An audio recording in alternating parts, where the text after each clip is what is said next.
დღეს დასრულდა ბათუმის თასზე პირველობა ჩოგბურთში ტურნირში საქართველოს სხვადასხვა ქალაქის 3 გუნდი მონაწილეობდა.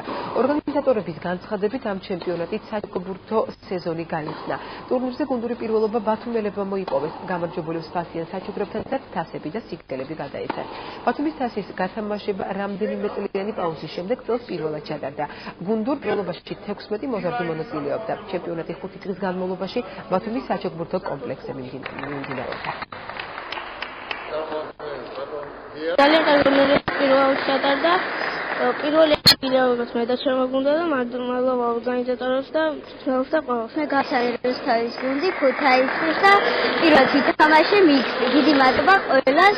სასწავლო წლის დაწყებასთან დაკავშირებით პირველად დაუგეგმეთ ამ სახელწოდების ტურნირის სეზონის გახსნა.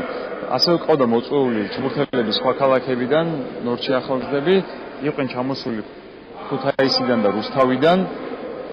ამ ტურნირზე წარმატებითი ასპარეზეს ბათუმელმა ჩოგბურთელებმა, რომელსაც გუნდური პირველი ადგილი დაიკავეს. ქალაქ ბათუმის მერის სპორტის მუნიციპალურ პროგრამის ფარგლებში ჩატარდა ახალგაზრდებს შორის ტურნირი, საქართველოს პირველობა ჩოგბურთში გუნდური ტურნირი, რომელიც 1998 წლის შემდეგ არ ჩატარებულა. ასე რომ ჩვენ გეგმავთ, რომ ეს ტურნირი უფრო კარგი მასშტაბებით ჩატარდეს და საერთოდ ტურნირის სახე მიიღოს.